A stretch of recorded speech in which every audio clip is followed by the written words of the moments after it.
இந்த வருஷம் ஐபிஎல்லை பார்க்கும்போது இது இந்தியன் பிரீமியர் லீகா இல்லை இன்ஜுரி பிரீமியர் லீகான்ற மாதிரி தான் இருக்குது. ஏன்னா ஏகப்பட்ட இன்ஜுரிங்க. அதில் முக்கால்வாசி பிளேயர்ஸ் வந்து வெறும் ஆஸ்திரேலியன் பிளேயர்ஸாக இருக்காங்க. அது யார் யார் எந்தெந்த டீம்னு சொல்லிட்டு வீடியோக்குள்ளே போய் பார்த்துருவோம். வாங்க வீடியோக்குள்ளே போகலாம்.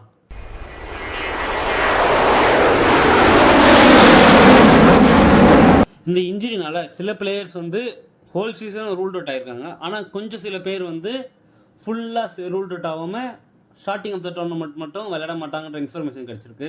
ஃபஸ்ட்டு வந்து யார் யார் ஃபுல்லாக ரூல்ட் அவுட் ஆயிருக்கான்னு பார்த்துருவோம்.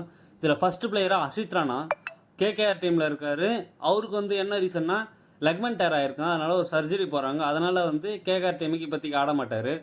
அடுத்து நம்ம சிஎஸ்கேவோட டெத் பவுலிங்கை தாங்கி பிடிப்பார். இந்த வருஷம் டெத் பவுலர்ஸே அதிகமாக இல்லை, இவரை வச்சு தான் ஃபுல்லாக ஓட்டிடணும் அப்படின்னு நினச்சிட்டு இருந்த ஒரு பிளேயரு யாருன்னு கேட்டிங்கன்னா நம்ம நேத்தன் எல்லிஸ் தாங்க. சிஎஸ்கேலேருந்து 2026 ரூட் அவுட் ஆகிருக்காரு. இவருக்கு ரீப்ளேஸ்மெண்ட் எடுக்கிறது கொஞ்சம் கஷ்டம்தான். ஏன்னா இவரை மாதிரி குவாலிட்டியாக போடுற டெத் பவுலர்ஸ் வந்து இப்போ வந்து ஆக்ஷனில் ரிஜிஸ்டர் பண்ணி அவன் அன்சோல்ட் ஆகலை. பார்ப்போம் யாரை எடுக்கிறாங்க. ஒருவேளை இல்லை நம்மக்கிட்ட இருக்க பிளேஸை வச்சு போகிறாங்களான்னு சொல்லி பார்ப்போம். அடுத்ததாக வந்து நம்ம இப்போ சுட சுட ராஜஸ்தானுக்கு ட்ரேட் பண்ண நம்ம சாம்கர் வந்தாங்க. அவருக்கு வந்து கிராயின் இன்ஜுரின்னு சொல்லியிருக்காங்க. கிராயின் இன்ஜுரினா வேற ஒன்றும் இல்லை, தொடை பகுதியில் ஒரு இன்ஜுரி, அதுதான் நம்ம கிராயின் இன்ஜுரின்னு சொல்லுவாங்க. அடுத்து நம்ம எஸ்ஆர்ஹெச்சுக்கு ஜாக் எட்வர்ட்ஸ், அவருக்கு வந்து என்னன்னு கேட்டிங்கன்னா அவருக்கு ஒரு ஃபுட் இன்ஜுரியா, அதனால் அவர் வெளியே போயிருக்காரு. அடுத்ததாக எம்ஐக்கு வந்து அதர்வா அன்கொலைக்கர், அவருக்கு வந்து ஒரு நீ இன்ஜுரின்னு சொல்லியிருக்காங்க. இவங்கெல்லாம் வந்து ஃபுல் ஐபிஎல்லாம் விளையாட மாட்டாங்க. ஐபிஎல் 2026 ஃபுல்லாக விளையாட மாட்டாங்கன்ற மாதிரி இருக்குது. அடுத்ததாக வந்து ஃபியூ மேட்சஸ் மிஸ் பண்ணாங்களே அவங்களெல்லாம் பார்ப்போம். இந்த லிஸ்ட்டில் வந்து ஃபஸ்ட்டு இருக்கிறது வந்து நம்ம பேட் கமின்ஸ் தான். இவர் எஸ்ஆர்ஹெச் கேப்டனாக இருந்தார். இவருக்கு வந்து பேக் இன்ஜுரினால ஃபியூ மேட்சஸ் மிஸ் பண்ணுவாருன்ற மாதிரி இருந்தது. அதனால் வந்து இப்போ எஸ்ஆர்ஹெச் வந்து இஷான் கிஷனை கேப்டனாகவும் அபிஷேக் சர்மாவை வைஸ் கேப்டனாகவும் போட்டிருக்காங்க. நெக்ஸ்ட்டு வந்து நம்ம ஆர்சிபிக்கு வந்து ஜோஷ் ஹேசல்வுட் வந்து ஒரு ஹாம்ஸ்ட்ரிங் இன்ஜுரினால ஒரு ஃபியூ மேட்சஸ், ஒரு 2 or 3 மேட்சஸ் மிஸ் பண்ணுவாருன்ற மாதிரி சொல்லியிருக்காங்க. அடுத்ததாக வந்து கேகேஆருக்கு வந்து மதிஷா பத்திரானா, அவருக்கு ஒரு காஃப் இன்ஜுரி.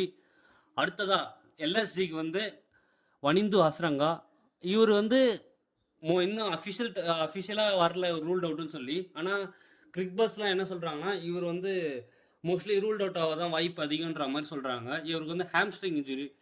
அடுத்ததாக வந்து இஷான் மலிங்கா, எஸ்ஆர்ஹெச் தான் இவருக்கு வந்து ஒரு ஷோல்டர் இன்ஜுரி ஆகிருக்கு.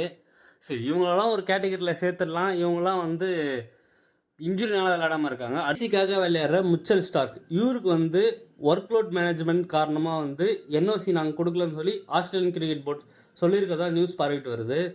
அடுத்து லாகி ஃபெர்கியூசன், இவருக்கு என்ன ரீசன்னா இவர் வந்து இப்போ தான் இவருக்கு ரீசெண்டாக குழந்தை பிறந்திருக்கு, அதனால் நான் ஃபேமிலி கூட கொஞ்சம் டைம் ஸ்பெண்ட் பண்ணிட்டு வரேன்னு சொல்லி கொஞ்சம் ஒரு 2-3 மேட்ச் மிஸ் பண்ணுன்ற மாதிரி சொல்லியிருக்காரு.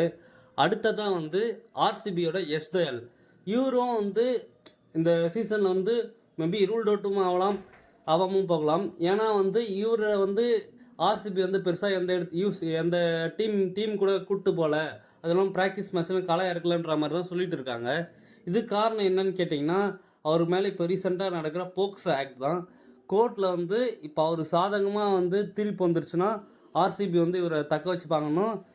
சப்போஸ் இவருக்கு வந்து எதிராக வந்து ஒரு தீர்ப்பு வந்துச்சுன்னா ஆர்சிபி ரிலீஸ் பண்ணுறாங்கன்ற மாதிரி தான் சொல்லிட்டு இருக்காங்க. இது எந்த அளவுக்கு உண்மைன்னு சொல்லிட்டு இன்னும் நமக்கு தெரியல. நியூஸ் வந்துட்டு இருக்கு, இதை வச்சு தான் நான் சொல்லிட்டு இருக்கேன். ஸோ கைஸ், எவ்வளோ இன்ஜுரி அப்டேட்ஸ்ன்னு பார்த்தீங்களா?